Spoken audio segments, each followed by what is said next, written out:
estamos hablando aquí de los niños, pero que el cuerpo habla, ¿verdad? Y que cuando están ocurriendo algunas cosas, particularmente hablando de las zonas erógenas, eso que está ocurriendo está diciendo algo, ¿verdad? Hay algo ahí que está pasando o algo ahí que ha pasado, ¿verdad? Y que tendríamos que escuchar para tratar de orientarnos, porque de otra manera estamos arrancándonos los pelos, ¿verdad? Tratando de convencer al niño que no se haga en el calzón, ¿verdad? O, ¿verdad? Convencer a la madre que, ¿verdad? Que le dé más break. Pero ese otro registro, ¿verdad? Se deja fuera. Y ese registro, ¿verdad? Por lo menos a nosotros nos da una pista adicional a perfilar que ahí hay una dimensión de satisfacción que no se está considerando, ¿verdad? Y que es una satisfacción que puede ser paradójica, es decir, que no tiene nada que ver con el placer, ¿verdad? Que es mucho más opaca, mucho más exigua, y que nosotros estamos, ¿verdad? De alguna manera intentando acercarnos a ella y tratar de, ¿verdad? Perfilar algunos aspectos de cómo se puede. ¿Por qué? Sí, libido, pulsión, satisfacción que no tiene que ver nada con la necesidad. ¿Por qué? Esa satisfacción es lo que Lacan le va a llamar eventualmente goce. Que no es, ¿verdad? Yo siempre le digo a la gente que superviso, que nosotros de alguna manera trabajamos con las economías del psiquismo. Nosotros tenemos que trabajar con lo que de eso que se está desplegando ahí se pierde y se gana, y cómo el sujeto puede estar perdiendo al ganar algo y puede estar ganando perdiendo. Entonces nosotros trabajamos con economías también, ¿no? Son unas economías que son paradójicas. Y por eso la próxima, ¿verdad?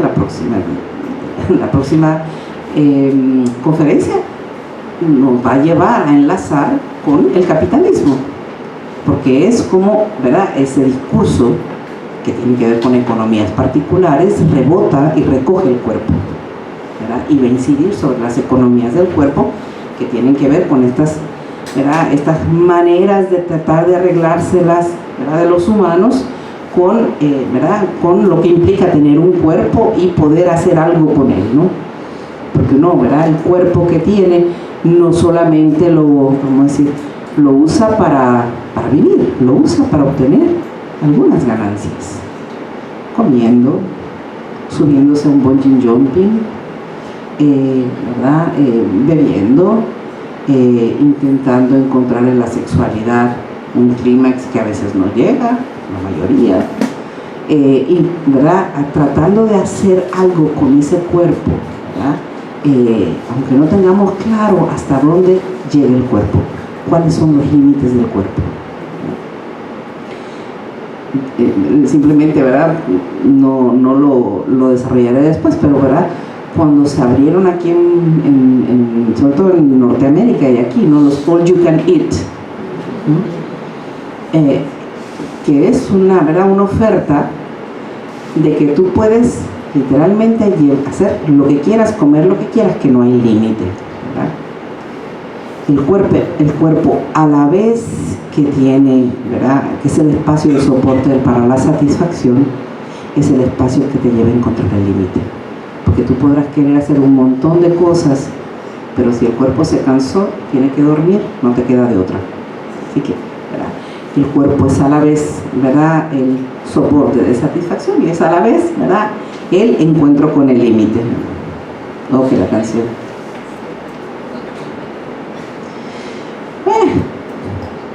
Esta es la, ¿cómo diríamos? La Murphy Time, ¿no? Lacan le añade, ¿verdad? Cuando a la idea de las pulsiones que Freud descubre, Lacan añade dos dimensiones de la pulsión que me parece que son esenciales cuando hablamos, ¿verdad? De todo, pero de la infancia, ¿verdad? Una es lo que él llama la pulsión invocante, que tiene que ver con la mirada, y la otra es la pulsión escópica, que tiene que ver con la mirada, y la otra es la pulsión invocante, que tiene que ver con la voz. Porque esto es importante. Para un niño, la mirada de una madre o de un padre puede ser devastadora. No tiene que decir nada, pero esa mirada puede producir que un niño, ¿verdad?, sienta la más profunda de las angustias, y la angustia se siente en el cuerpo. Esa, ¿verdad?, esa mirada que mata, no mata, pero mata.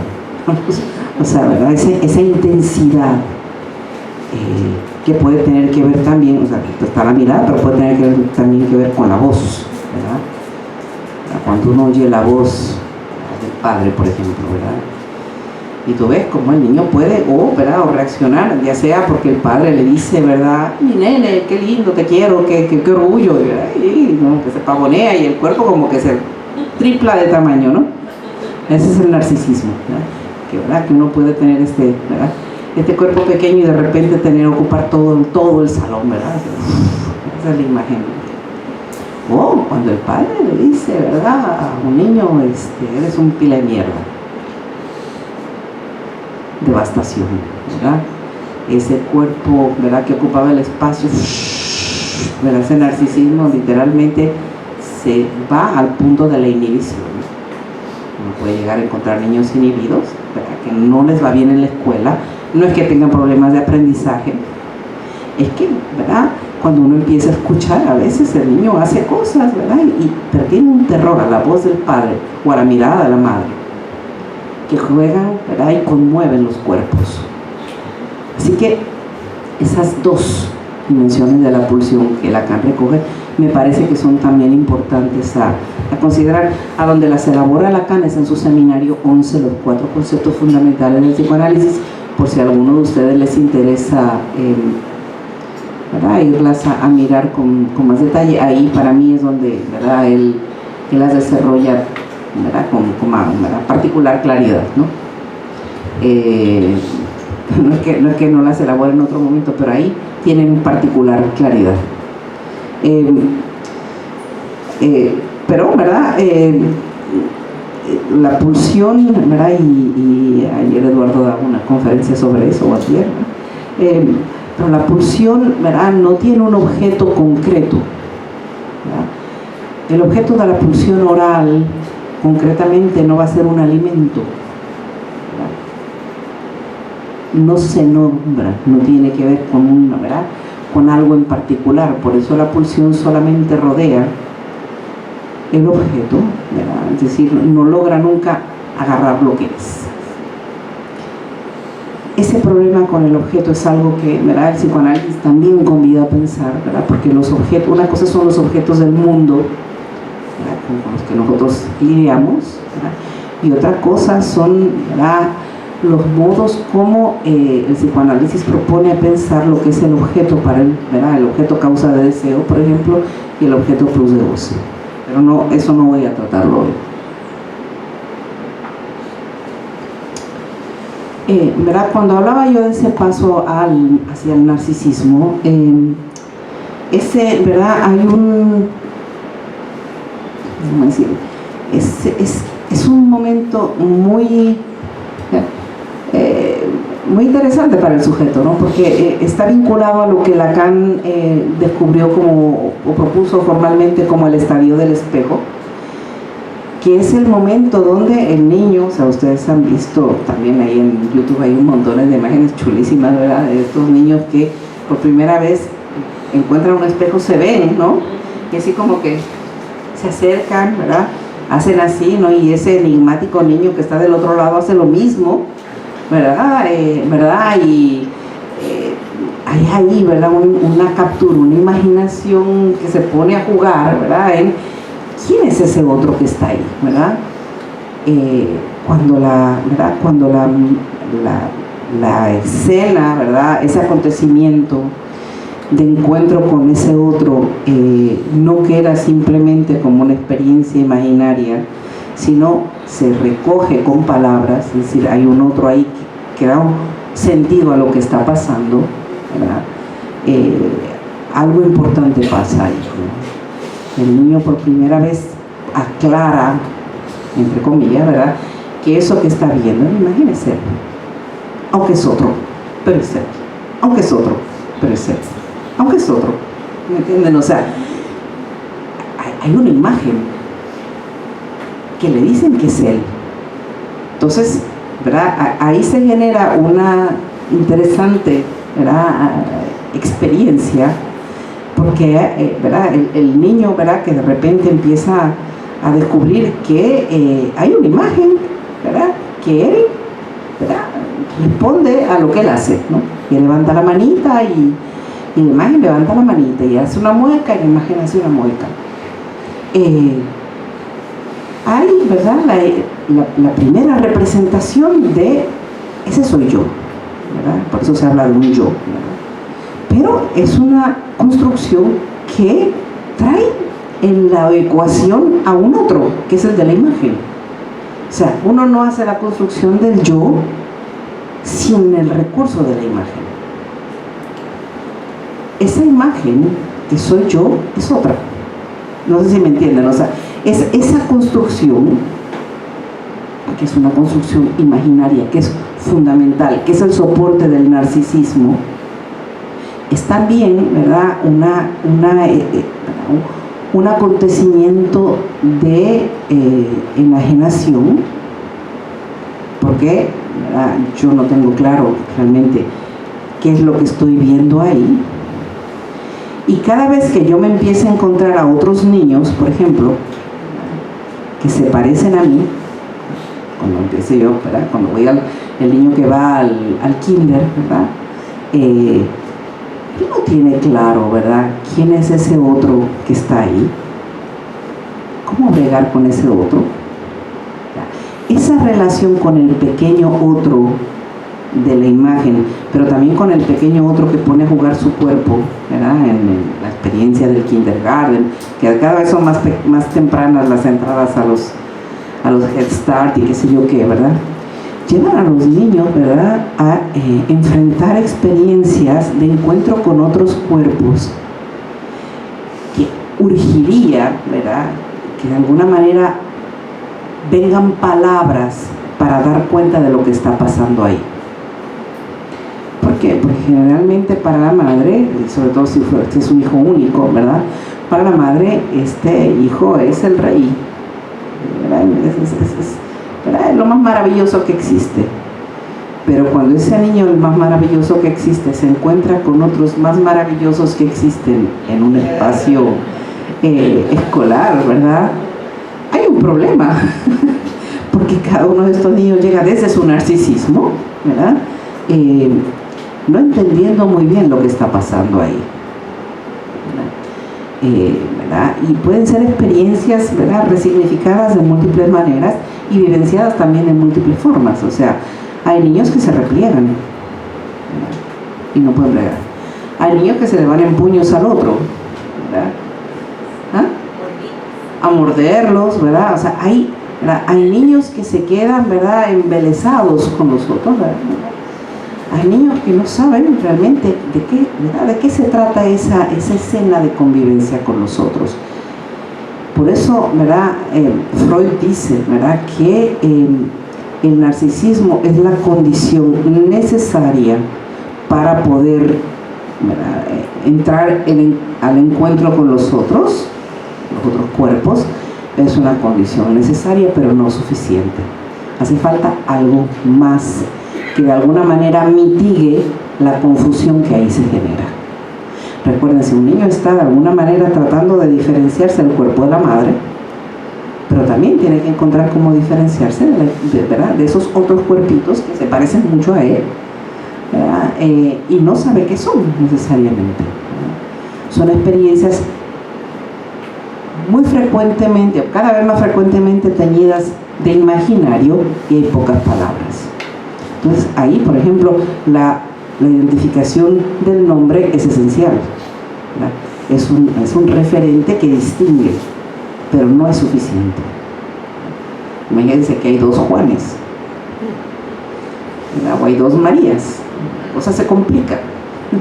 ¿Por qué? Porque, ¿verdad?, en el encuentro con el otro, que no soy yo, es otro, pero el otro parece otro, él es yo. O sea, Ahí hay un conjunto de yos que no saben qué hacer con los otros. Allí, creo yo, ¿verdad?, hay una urgencia de palabras que con mucha frecuencia no ocurre.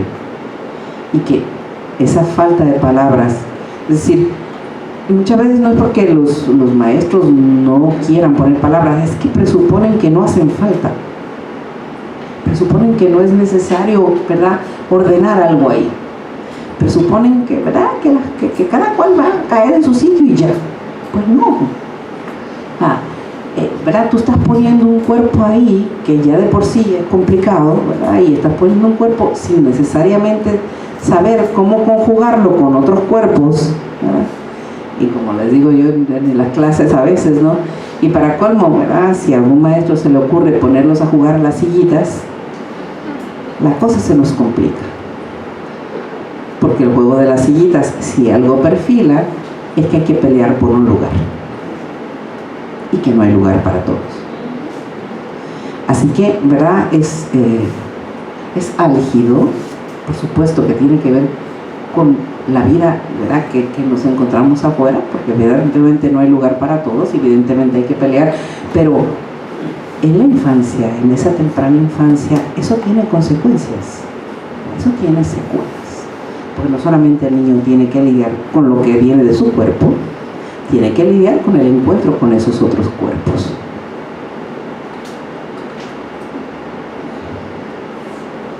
Por eso, ¿verdad?, en ese tiempo está el yo, está la imagen y está el otro.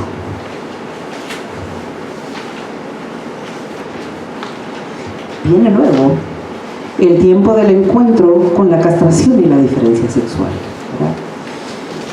¿Por qué es importante, ¿verdad?, el tiempo, ¿verdad?, que es el tiempo del Edipo, ¿verdad? ¿Por qué es importante, ¿verdad?, que advenga ese elemento adicional al enredo, ¿verdad?, con el otro, del orgullo, ¿verdad? Porque realmente es esencial, ¿verdad?, hacer el pasaje del homo al heteros, en el sentido, ¿verdad?, del estar lidiando con lo que es similar, el homo, ¿verdad?, a cómo lidiar con lo que es diferente, el heteros, ¿verdad? No estoy hablando aquí de cómo eso se usa en términos, ¿verdad?, cómo se ha reducido eso a hablar simplemente de homosexualidad, heterosexualidad, no. Piénselo, ¿verdad?, en el sentido justamente de cómo lo homo tiene que ver con lo similar y el hetero tiene que ver con la diferencia, ¿verdad?, con la diferencia que por supuesto en parte es la diferencia de los sexos, no solamente, pero principalmente, ¿verdad?, cómo el niño puede distinguir que hay otros que son diferentes, que tienen cuerpos diferentes. Generalmente, ¿por qué esto es importante? Porque, o sea, uno puede decir, bueno, pero un niño que ve a otro niño negro, o un niño que ve a otro niño chino, pues, ya está viendo algo diferente. Sí, pero esa diferencia no, para un niño no es tan importante, esos más son los adultos los que le damos valor a eso. Para un niño lo que captura, ¿verdad?, lo que le interroga es esas insignias de diferencia de que hay algo que cuelgue de un cuerpo o no. Y cómo ese niño hace pipí o cómo no, ¿verdad? Esas diferencias que causan para un niño sorpresa, ¿verdad? Esa sorpresa es decir, esa apertura, es posibilidad de reconocimiento de diferencias.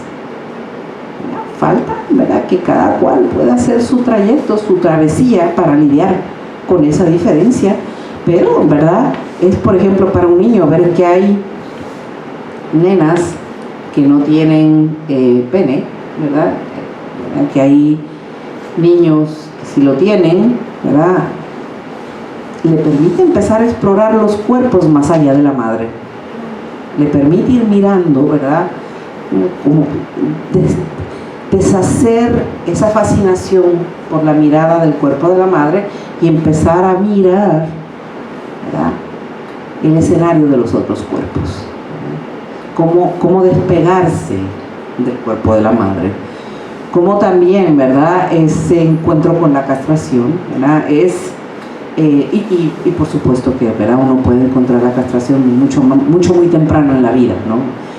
dolor, las enfermedades, ¿verdad? Hay muchas cosas que un niño muy prontamente va a encontrar, ¿no?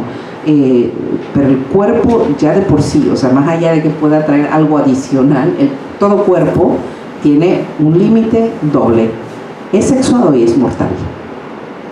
Es decir, el cuerpo, ¿verdad? Usted, a menos de que haya nacido, ¿verdad? Esos son algunos casos, ¿verdad? ¿Verdad? Con un hermafroditismo, ¿verdad? Uno nace con una, ¿verdad? Con una sexuación particular que, ¿verdad?, le llevará a usted a tener que lidiar con lo que eso significa para usted. ¿Qué significa que me haya tocado ese cuerpo? Porque más allá de que a usted le guste o no, de lo que usted vaya, ¿verdad?, a asumir como posicionamiento psíquico, se la va a tener que arreglar con ese cuerpo, ya no solamente como imagen, ¿verdad?, sino como un cuerpo que tiene unas insignias particulares sexuales, ¿verdad?, y con un cuerpo que también el niño va a descubrir en algún momento pronto que es un cuerpo mortal, es decir, un cuerpo que puede morir, un cuerpo que no es infinito como hacen las caricaturas, ¿no? O sea, que caricaturas, ¿sabes?, que los personajes los matan y reviven y los matan y reviven. Bueno, no, o sea, aquí hay, ¿verdad?, un camino que va a llevar al niño en algún punto a tener que encontrar que el cuerpo, ¿verdad?, se puede morir. El cuerpo de los otros y el cuerpo propio, ¿verdad?, que uno puede morir. El cuerpo, ¿verdad?, ya les había dicho, es el lugar donde se despliega el goce. Ya voy acabando esta...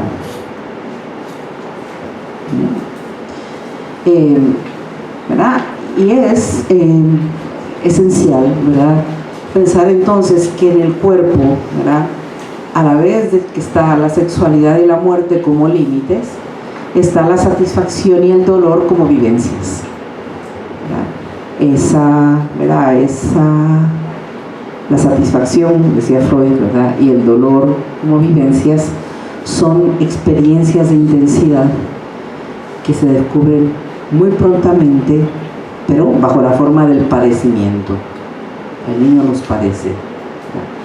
¿Cómo un niño o una niña va a ir dándole sentido a eso, a esas exposiciones, a esas experiencias, a esas vivencias de intensidad, ya sea porque hubo maltrato, ya sea porque ha tenido una enfermedad, ya sea porque alguien, ¿verdad?, ¿verdad?, le expuso a un abuso sexual, ¿verdad?, o una hiperestimulación? O sea, todo ese espectro, ¿verdad?, de experiencias en la vida, ¿verdad?, se remitirían, a mi entender, a estos 4 ejes: sexualidad, muerte, satisfacción y dolor, ¿verdad? Ahí se recoge, a mi entender, como el corazón de las experiencias del cuerpo.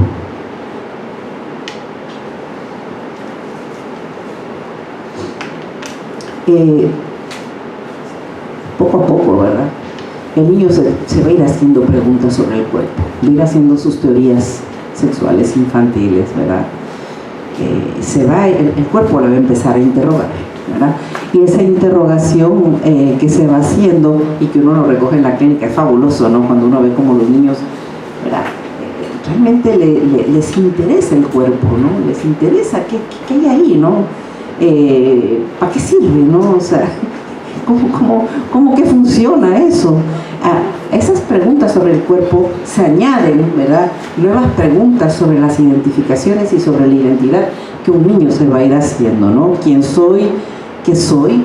¿Qué es eso de ser niño o niña? Porque culturalmente van a ir orientando a los niños a que un niño se supone que sea esto y una niña se supone que sea lo otro.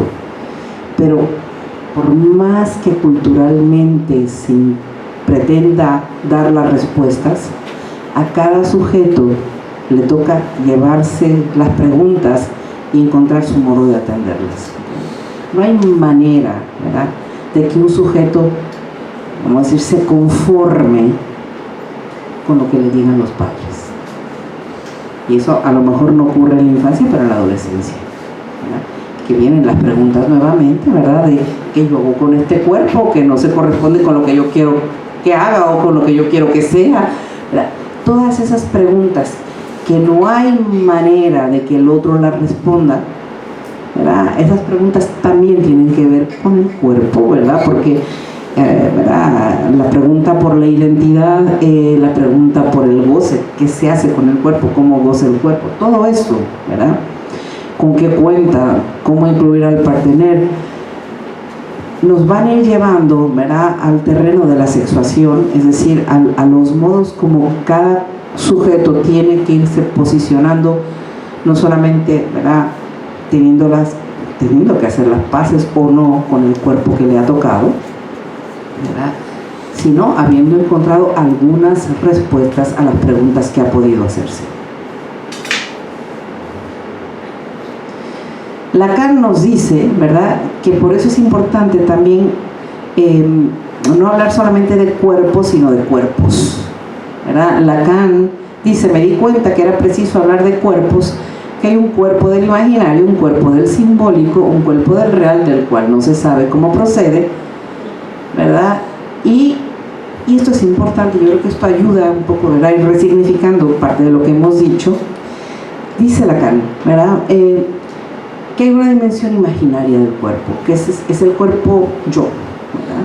Es el cuerpo, ¿verdad?, que cuando yo cierro los ojos y me pienso esa imagen que me viene, y es la imagen que yo busco encontrar en el espejo, cada vez, ese es el cuerpo imaginario, esa es la imagen especular que llega a través del espejo, y es terrible, porque puede ser absolutamente despótica, ¿verdad?, esa dimensión del cuerpo imaginario. Pregúntenselo a la anoréxica, ¿verdad?, cómo esas perturbaciones de la dimensión imaginaria del cuerpo pueden, ¿verdad?, llevarnos a poner al descubierto que esta cuestión de lo que yo veo en el espejo no es un simple reflejo, ¿verdad?, sino tiene que ver con la compleja pregunta por la percepción, sobre la que no voy a entrar, ¿verdad?, pero uno ve lo que quiere ver. O sea, la percepción es un acto psíquico cargado de erotismo. Así que lo que uno ve, ¿verdad?, eso que uno encuentra, está cargado por los ideales de lo que uno quiere encontrar, ¿verdad?, que por supuesto, vamos a decir, no tiene mucho que ver con, ¿verdad?, con lo que está del lado de acá del espejo. Pero ese cuerpo imaginario es una de las vertientes del cuerpo con el que hay que lidiar. Por otro lado está el cuerpo tejido de lenguaje, tejido, ¿verdad?, de significantes. Es el cuerpo que habla. O sea, uno dice, Freud decía, bueno, cuando alguien dice mi corazón, ¿verdad?, o mi cabeza, ¿verdad?, o cuando yo te digo tus ojitos, ¿verdad?, esa manera ya de nombrar, ¿verdad?, que tiene esta dimensión, ese intento de apropiarse del cuerpo, ¿no?, de darle sentido a eso, ¿no?, mi corazón, ¿verdad?, porque uno ha dicho, ¿verdad?, que realmente el corazón es de donde uno ama, ¿no?, ¿verdad?, el corazón donde uno ama, pero bueno, así es que se establece, ¿verdad?, o, ¿verdad?, me duele el corazón, ¿verdad?, me lo rompieron el corazón, o sea, todas estas, lo que ponen en perspectiva es cómo el cuerpo se recoge con palabras, ¿verdad? Si yo digo me duele mi panza, yo no estoy hablando de la tuya, estoy hablando de la mía, ¿verdad?, con todo lo que puede tener de carga afectiva. Así que esa dimensión, ¿verdad?, del tejido simbólico y cómo arropa el cuerpo es una vertiente adicional a la imaginaria, ¿verdad?, de la cual el sujeto puede hablar, que es, ¿verdad?, tanto la imagen como lo simbólico tratan de recoger, ¿verdad?, eso que decía Massimo Recalcati de las manos de la madre, tratan de recoger algo del sinsentido de la vida. ¿Por qué? Dice Lacan, está la dimensión real del cuerpo de la que no sabemos nada. Si usted le empieza un dolor, usted lo trata de entender, usted se lo trata de explicar, usted se lo trata de alguna manera, ¿verdad?, de recoger en palabras. Si no puede, usted va a un médico, ¿verdad?, porque es pura sensación, pura intensidad, que si no se explica, ¿verdad?, deja al sujeto desbordado en angustia. Esta dimensión del cuerpo viviente sin sentido también la cargamos todos, ¿verdad? Lo que Lacan nos lleva a pensar es que cuando se hablaba de que hay una subversión del instinto, hay una subversión, ¿verdad?, ¿verdad?, de la naturalidad, eso no significa que no tengamos que arreglárnosla con la dimensión del viviente que nos habita también. No todo se explica, no todo se recoge en imagen del cuerpo, que hay que también lidiar con ello, con eso que encuentra límite en, ¿verdad?, en lo imaginario y en lo simbólico que está un poco, ¿verdad?, recogido aquí. Y acabando ya, ¿verdad?, es importante repasar, simplemente decir que el cuerpo no se llega a conformar por un asunto cronológico, evolutivo solamente. Por supuesto que Cronos cuenta, pero es sobre todo lo que nos interesa a nosotros, es cómo recoger esas experiencias de goce, esas experiencias de vida, ¿verdad?, que trenzan deseo, lenguaje e impulsión.